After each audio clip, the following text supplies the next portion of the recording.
So he dies in prison. That's not going to be good. I am worried that one day he will meet his demise in prison. This is now getting to the point where our country, the United Kingdom, should be absolutely and utterly ashamed at the appalling treatment of a human being.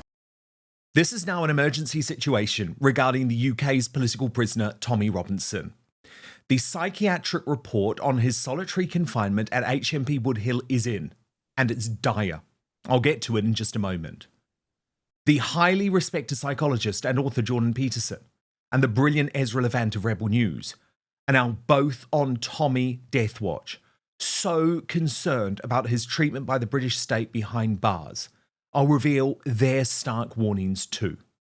But to their forever shame, the British MSM and political establishment continue to look away from this scandal, literally ignoring the egregious breach of an activist and citizen journalist's human rights because they don't want to appear to be advocating for a man who has become radioactive in polite society. Well, today, I can reveal details of a special mission to the US to try and save Tommy's life, where a number of high-profile advocates hope to gain the support of US Vice President JD Vance. Paul Thorpe, the businessman and independent journalist, has this exclusive and very worrying message. So, Dan, I'm currently out here in Spain. Obviously, the news today from the clinical psychologist about the condition of Tommy's mind and the horrible potentials that he faces long term for the future is obviously a huge concern to all of us. And this is now getting to the point where our country, the United Kingdom, should be absolutely and utterly ashamed at the appalling treatment of a human being. Let's take the name out of the equation for a minute. This is about a fellow human being whose human rights are being abused on a daily basis. Then I am hopefully closing in with a meeting in the United States with the Vice President of the United States, JD Vance. I am working extremely hard on that meeting. I'm hoping that I can make it happen. Because we need the world to take notice as to what's happening, not only to our country, to our freedom of speech, and indeed to, in my opinion, Britain's greatest hero since Winston Churchill.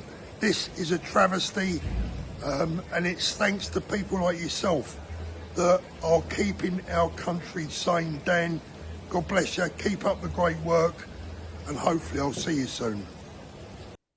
Now, I'm doing what I can to help Paul with his important mission to the US. And given Elon Musk is now funding 2 of Tommy's legal cases, you would think JD Vance, who has shown so much concern about the retraction of free speech in the UK, should be on board. Now, our situation in regards to human rights actually formed part of Jordan Peterson's important conversation with Ezra Levant about this issue. The UK government, in my assessment, is extremely nervous about how to deal with Trump and Trump's They should be. buddy, Elon Musk. Yeah. And JD Vance as well, I'll add in there, who said the first nuclear-armed Islamic country will be the UK. Yeah. I mean, I guess you got Pakistan already. But so JD Vance is skeptical of the UK. Elon Musk is very skeptical and has been shaking the UK on these issues. Yeah. And he tweeted "Free Tommy Robinson" on New Year's Day. Yeah. So the UK government doesn't know how to proceed with Trump. Well, they know to some degree because they've got Tommy in isolation. That's their strategy. What would they do? Boy, that's a strategy that could seriously backfire. Well, I can't. And of course, it could backfire.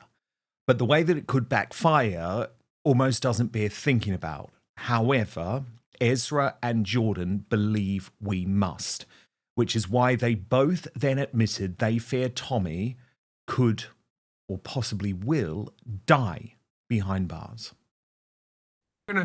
So he dies in prison. That's not going to be good.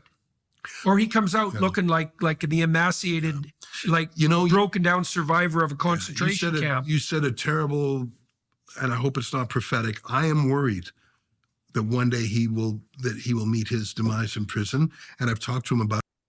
And the consequences, of course, of such an outcome for British society, well, it would be severe.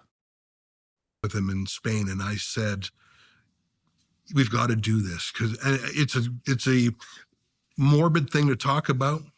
Yeah, but it is a real possibility, and so we have helped. Yeah, well, he's got to withstand 9 months in solitary, and I mean, he's already been through hell and has got his traumas to bear, in reality, and so yeah, it's a real 9 months, man. That's a long time. Yet still, the establishment in Britain ignores what is going on, even after this horror update from Tommy's official team on what they call his state torture. So laying out the situation, they say Tommy Robinson has suffered 128 plus days so far in solitary confinement, 22 hours a day locked in a cell, facing an 18-month sentence for a non-crime of showing the public a documentary he was banned from showing. His legal team appointed an independent clinical psychologist with a doctorate and 15 plus years in NHS forensic mental health to assess him, and they deliver a damning report. This is mental torture. Assessing him with ADHD and complex post-traumatic stress disorder, she warns solitary confinement is directly related to the reactivation of past CPTSD due to a similar environment. He has difficulties coping, exacerbated by ADHD. He is deteriorating.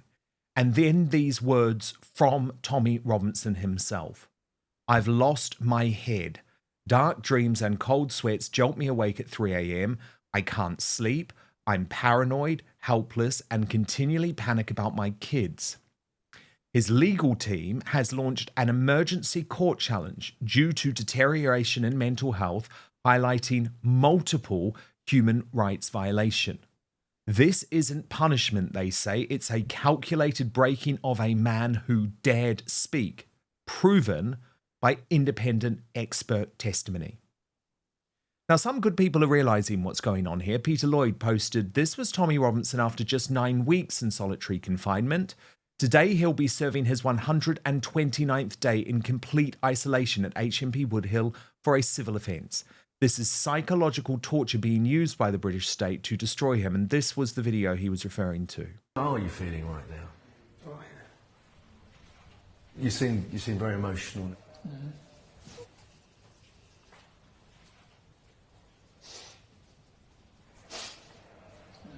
It's more, yeah.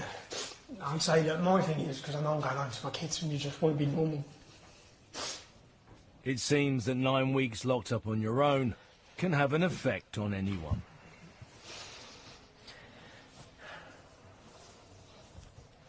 Yeah, it's embarrassing. With Ross Kemp there. But still, even today, Tommy Robinson is being denied visitors by prison authorities. The latest being Fair Fuel campaigner and former Reform UK London mayoral candidate Howard Cox, who revealed on X this afternoon, I requested a second visit to see Tommy Robinson, but for no declared reason I have been refused. My visit on February 4th was helpful to understand the man. It was inspirational and was no threat to anyone.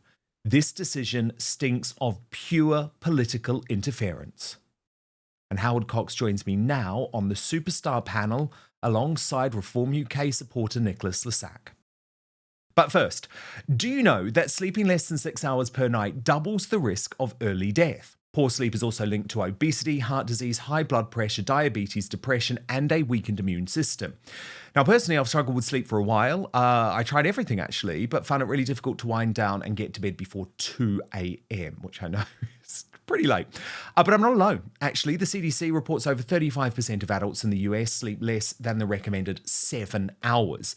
Many sleep supplements contain melatonin and other ingredients that create dependencies, cause morning grogginess, and lose their effectiveness over time. So that's why I take Evening Bean, a brand new product by the amazing team at Verso. After 3 years of perfecting the formula, they created a melatonin-free drink mix with clinically studied, patented ingredients. It's formulated to calm an active mind, help you fall asleep faster, stay asleep longer, and improve deep and REM sleep, all without creating dependencies or causing morning grogginess. I really look forward to drinking Evening Bean every night, actually, not only because it's helping me fall asleep faster, but it actually just tastes so good. This is like my new nightcap before bed. By the way, totally fine if you're vegan or on the keto diet. So just click in the show description or head on over to evening.ver.so/outspoken and use the coupon code outspoken at checkout. You'll save 15% on your first order. So try Evening Bean tonight and wake up feeling refreshed tomorrow. That's evening.ver.so/outspoken. Use the coupon code outspoken at checkout to save 15%. But now back to the show.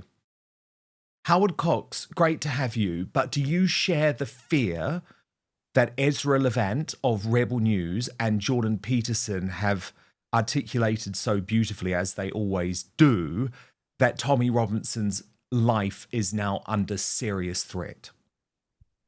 Well, it has to be, Dan, and thanks for having me on again. The thing is, I saw him on February the 4th.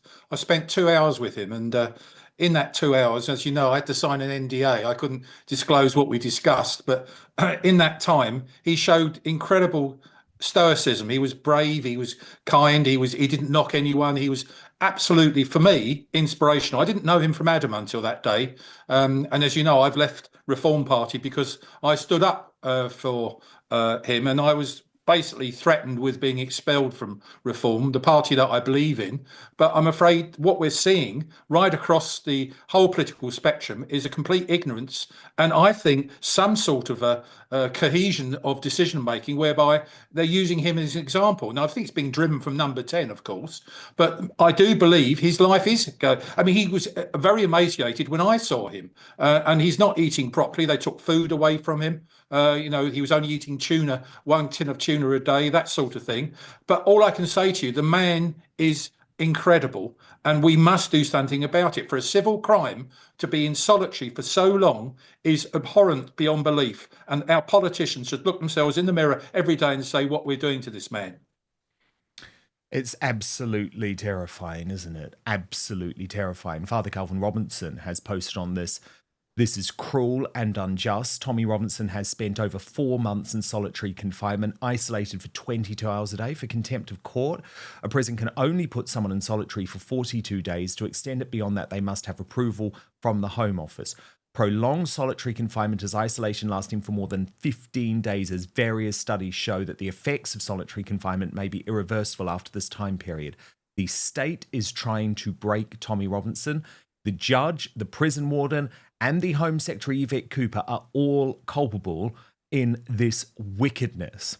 Now, Nicholas Lissack, obviously there are big divisions within Reform UK over Tommy Robinson, but your leader, Nigel Farage, who previously had been very harsh about him, quite recently spoke out in America at the CPAC conference against his terrible treatment behind bars. Do you think that, and obviously Rupert Lowe has also written to the Justice Department about the solitary confinement. Do you think this is an issue that Reform UK should be discussing and taking on, given the complete ignorance of it from the Uni Party? I mean, really only Nigel Farage and Rupert Lowe have spoken out about this at all in terms of politicians.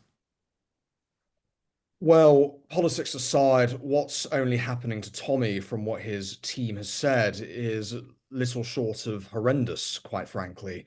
Being isolated to that extent is just well and truly horrific. And whether you agree with Tommy Robinson or not, this is about basic human dignity and basic human decency. And he is not being afforded the same rights as other prisoners. And so I think it's only right that Farage raised the alarm about his status, as it's just really, really, really terrible. I mean, Isolation does very, very, very strange things to people. For example, in the 1970s in Iceland, the Icelandic police arrested 6 people, and after chucking them in isolation, only for a few days, they were so mentally gone by that point that they admitted to murders that had never occurred.